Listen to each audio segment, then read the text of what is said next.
Innal hamdalillah nahmaduhu wa nasta'inuhu wa nastaghfiruh wa na'udzu billahi min syururi anfusina wa sayyiati a'malina may yahdihillahu fala mudilla lahu wa may yudlil fala hadiyalah. Asyhadu an la ilaha illallah wahdahu la syarikalah wa asyhadu anna Muhammadan abduhu wa rasuluhu la nabiyya wa la rasula ba'dah. Nusalli wa nusallim ala nabiyyina Muhammadin wa ala alihi wa ashabihi wa man tabi'ahum bi ihsanin ila yaumiddin.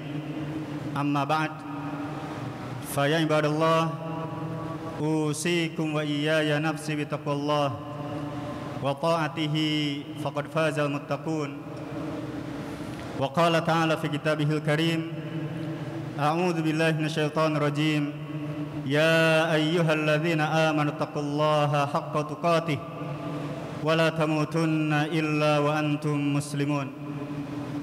Hadirin jamaah sidang Jumat yang dimuliakan Allah Subhanahu wa taala, marilah kita panjatkan puji syukur kepada Allah Subhanahu wa taala yang sampai detik ini masih memberikan kepada kita beragam kenikmatan, yang dengan seluruh kenikmatan Allah Subhanahu wa taala kita diberikan kemampuan untuk melangkahkan kaki kita dalam rangka melaksanakan salah satu kewajiban kita, yaitu melaksanakan salat Jumat berjamaah. Salawat dan salam senantiasa tercurah kepada Nabi kita Nabi Muhammad sallallahu alaihi wasallam. Demikian juga dengan para istrinya, keluarganya, para sahabat, tabi'in dan tabi'ut tabi'in, serta seluruh kalangan yang mengikuti jejak langkah mereka hingga hari akhir.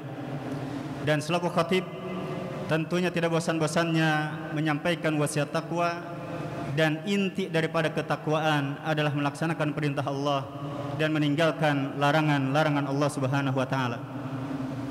Ma'asyiral muslimin, jamaah salat Jumat yang dimuliakan Allah Subhanahu wa taala, tema yang kita angkat adalah terkait dengan bagaimana caranya agar umat Islam bersatu di atas kebenaran. Tentunya secara ringkas dan secara teoritis ada dua langkah yang perlu dilakukan. Yang pertama adalah tanamkan dalam niat, dalam setiap muslim ditanamkan niat, keinginan untuk bersatu. Maka ketika seseorang kemudian sudah ada niatan dalam hatinya, sudah punya keinginan untuk bersatu, maka ini merupakan modal awal untuk terwujudnya, terbentuknya persatuan. Tetapi sebaliknya, ketika kemudian sudah tidak ada niat, sudah tidak ada keinginan, maka tentunya sulit untuk disatukan. Sehingga wajar Dr. Muhammad Natsir, salah seorang tokoh kita, termasuk dulu menjadi Perdana Menteri Indonesia dan termasuk menjadi tokoh yang kemudian mendirikan Dewan Dakwah Islam Indonesia, di dalam buku yang beliau tulis Menyatukan Umat, maka di antara poin penting pesan yang beliau sampaikan, menyatukan umat adalah urusan niat. Menyatukan umat adalah tergantung terkait dengan hati. Maka ma'asyiral muslimin, ini langkah yang pertama. Dan langkah yang kedua adalah hendaknya menyamakan persepsi dalam memandang kebenaran. Yang namanya kebenaran kadang bersifat tunggal, hanya satu yang benar. Ini terkait dengan perkara yang para ulama kita terdahulu dari kalangan sahabat, kalangan tabi'in, tabi'ut tabi'in, generasi terbaik umat ini, ketika mereka sudah ijma, ketika mereka sudah sepakat, di antaranya terkait dengan rukun Islam jumlahnya 5, terkait dengan rukun iman jumlahnya 6, terkait dengan salat yang namanya salat 5 waktu, bukan 3 waktu, atau salat yang dirapel dan seterusnya. Maka ma'asyiral muslimin, kebenaran ini bersifat tunggal. Tetapi hadirin sekalian, ada kebenaran yang bisa jadi antara yang satu dan yang lain kedua-duanya benar. Dan pernah terjadi pada masa Rasul, ketika Nabi berpesan, la yusalliyanna ahadukum illa fi Bani Quraidah. Nabi kita mengatakan kepada para sahabat dan menyatakan, janganlah salah seorang di antara kalian melakukan salat asar hingga kemudian kalian sudah sampai dulu ke Bani Quraidah. Hadirin yang dimuliakan Allah Subhanahu wa taala, di antara sahabat ketika mereka berjalan menuju Bani Quraidah, ketika sudah masuk waktu salat asar, Maka di antara mereka ada yang melakukan sholat asar tepat waktu, meskipun belum sampai ke Bani Quraidah. Tetapi di antara para sahabat melakukan sholat asar sesuai dengan pesan Rasul. Mereka baru melakukan sholat asar ketika sudah di Bani Quraidah, meskipun ketika itu sudah masuk waktu maghrib. Permasalahannya hadirin sekalian, apakah kemudian Nabi menyalahkan salah satu di antara kubu para sahabat tadi? Ternyata tidak. Nabi membenarkan sahabat yang melakukan salat asar ketika tepat waktu dan belum sampai di Bani Quraidah. Tetapi juga demikian, Nabi kita Nabi Muhammad SAW membenarkan para sahabat yang melakukan salat asar ketika sudah sampai Bani Quraidah, meskipun ketika itu sudah masuk waktu maghrib.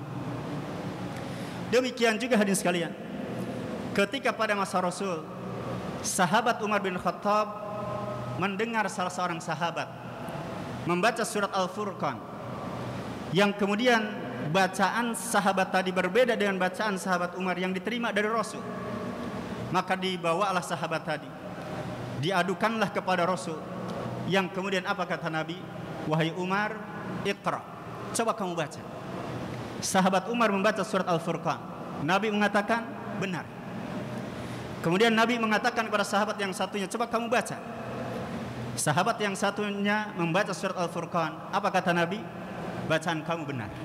Maka ma'asyiral muslimin, sidang Jumat yang dimuliakan Allah Subhanahu wa taala, oleh sebab itu ketika kemudian muncul pertanyaan apa yang menjadikan umat ini kemudian terpecah belah, kembali kepada dua hal tadi. Yang pertama adalah tidak ada keinginan untuk bersatu, dan yang kedua adalah berbeda dalam melihat terkait dengan kebenaran. Ada kalangan yang mengatakan yang benar hanya ustadznya, yang benar hanya kelompoknya, yang benar hanya kemudian majelis taklimnya, sementara yang lain kemudian disalahkan dan dikatakan sesat dan seterusnya. Maka ma'asyiral muslimin, sidang Jumat yang dimuliakan Allah Subhanahu wa taala, setiap kita, siapapun kita, ketika berbeda pendapat, maka langkah yang terbaik dan cara yang terbaik untuk menyelesaikan perbedaan itu adalah dengan berdialog. Allah Subhanahu wa taala sudah menyatakan, a'udzubillahi minasyaitonirrajim, di antara penggalan ayat Allah mengatakan wajadilhum billati hiya ahsan. Allah katakan dialoglah dengan mereka, debatlah dengan mereka, diskusilah dengan mereka. Tentunya dengan diskusi dengan cara yang terbaik, dengan yang dialog yang paling baik, bukan dialog yang baik. Allah mengatakan ahsan, billati hiya ahsan, yaitu dengan dialog yang dengan cara yang terbaik. Dialog yang terbaik hadirin sekalian harus memenuhi 4 unsur agar yang diinginkan tercapai, persatuan agar terwujud. Yang pertama hadirin sekalian adalah tanamkan niat yang baik, saling memberi nasihat, niatnya murni karena Allah, bukan untuk membuli, bukan untuk menghujat, bukan untuk kalah dan menang. Hindarkan itu semua, tetapi murni adalah lillah, murni nasihatnya adalah karena Allah Subhanahu wa taala, dan murni untuk persaudaraan karena Allah Subhanahu wa taala. Dan yang kedua, agar dialog itu kemudian menghasilkan hasil yang kita inginkan, termasuk dalam hal ini pada persatuan, adalah hendaknya husnudzon kepada lawan dialog kita. Jangan berprasangka buruk.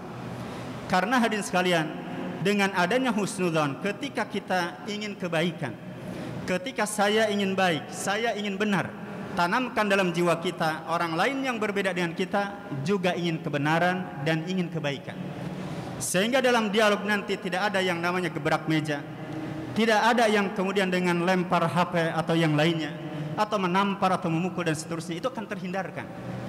Dan yang ketiga hadirin sekalian, adalah hendaknya dialog itu diiringi dengan adab, diiringi dengan akhlak yang baik. Tidak ada tutur kata yang menyakitkan, tidak ada tutur kata yang kemudian menghukumi, mengadili. Demikian juga tidak ada tangan yang kemudian misal dengan mengguyur, dengan memukul, melempar dan seterusnya. Dan yang keempat hadirin sekalian, ketika Allah mengatakan wajadilhum billati hiya ahsan, dialog dengan cara dialog yang ahsan, bukan hasan tapi ahsan, dengan dialog yang terbaik itu adalah hendaknya dialog itu didasari dengan ilmu, didasari dengan wawasan, dan juga hendaknya fokus kepada hal-hal yang prinsip, bukan kepada perkara yang sifatnya furu', bukan kepada sifatnya yang kemudian bersifat ijtihad, atau terkait dengan hal-hal yang bukan prinsip di dalam agama Islam.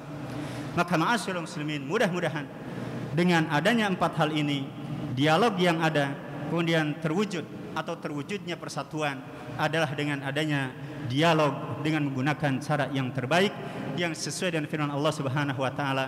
Dan Allah katakan dalam ayat yang lain, wala tujadilu ahlal kitab illa billati hiya ahsan. Janganlah kalian berdialog, berdebat dengan ahli kitab kecuali dengan menggunakan cara yang terbaik. Pesannya, kalau dengan ahli kitab, dengan non muslim diperintahkan dengan cara yang terbaik. Lantas bagaimana sesama kita kaum muslimin?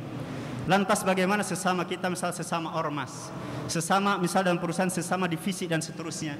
Tentunya harus dengan cara yang terbaik juga. Aqulu qouli hadza wa astaghfirullah li wa lakum wa nafa'ani wa iyyakum bima fihi minal ayati wa dzikril hakim wa taqabbala minni wa minkum tilawatahu innahu huwal ghafurur rahim. اللهم صل وسلم على سيدنا محمد وعلى آل سيدنا محمد.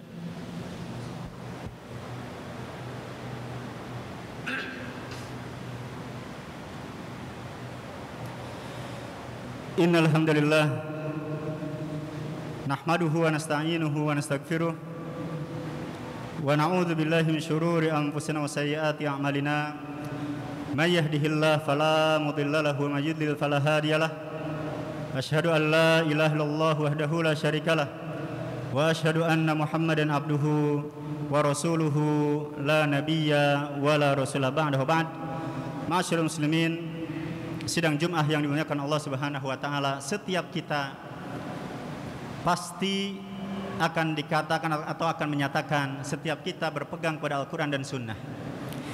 Tetapi bagaimana caranya agar setiap kita yang berpegang teguh kepada Al-Quran dan Sunnah bisa bersatu dengan beragam latar belakang ormasnya, latar belakang partainya, kelompoknya, jamaahnya dan seterusnya?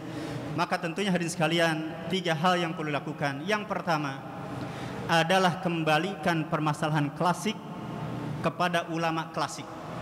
Permasalahan terdahulu baik dalam masalah tafsir, fikih, akidah, hadis dan seterusnya, kalau itu permasalahan klasik, kembalikan ke ulama klasik, ke ulama terdahulu. Tidak boleh menggunakan pendapat kita. Menurut saya, menurut kami, dengan membuang pendapat para ulama terdahulu. Yang kedua adalah hendaknya kembalikan permasalahan kontemporer kepada ulama kontemporer. Jangan menurut saya, jangan menurut kami, tetapi hormati mereka para ulama yang ada pada masa kini. Kembalikan urusan kepada mereka.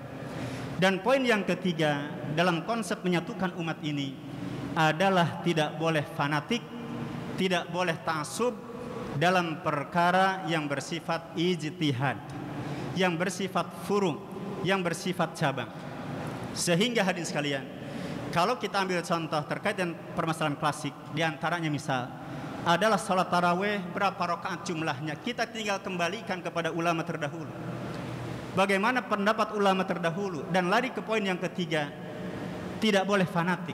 Silahkan ambil di antara pendapat yang ada, tetapi hormati pendapat yang lain. Dan kita tidak boleh ta'assub atau fanatik kepada apa yang sudah digariskan oleh para ulama yang sudah kita ambil. Demikian juga terkait misal arisan. Arisan itu boleh atau tidak?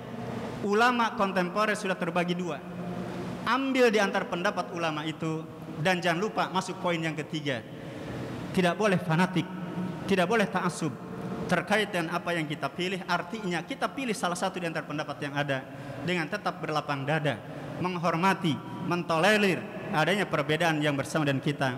Karena bagaimanapun hadirin sekalian, ulama terdahulu yang berbeda dengan kita misal. Demikian juga dengan ulama kontemporer yang kemudian berbeda pilihannya dengan kita misal. Tentunya yang mereka inginkan adalah kebaikan, yang mereka inginkan adalah kesesatan. Demikian hadirin sekalian, sidang Jumat yang dimuliakan Allah Subhanahu wa taala. Mudah-mudahan Allah Subhanahu wa taala menyatukan hati kita dan menyatukan langkah kita. Amin. Ya rabbal alamin. Innallaha wa malaikatahu yusholluna 'alan nabi. Ya ayyuhalladzina amanu shallu 'alaihi wa sallimu taslima. Allahumma shalli wa sallim ala nabiyina Muhammad. Allahumma ighfir lil mu'minina wal mu'minat wal muslimina wal muslimat al-ahya minhum wal amwat innaka sami'un qaribun mujibud da'wat. Allahumma a'izal Islam wal muslimin wa dhillal syirka wal musyrikin fa innahum a'da'uka a'da'uddin. Allahumma ansur man nasal muslimin wa khudhul man khadhal muslimin. Allahumma rfa'anna al-bala wal waba wal ghala wal fitan ma dhahara minha wa ma batan. Rabbana atina fid dunya hasanah wa fil akhirati hasanah wa qina adzabannar. Wa sallallahu ala nabiyyina Muhammad sallam. Aqimus salat.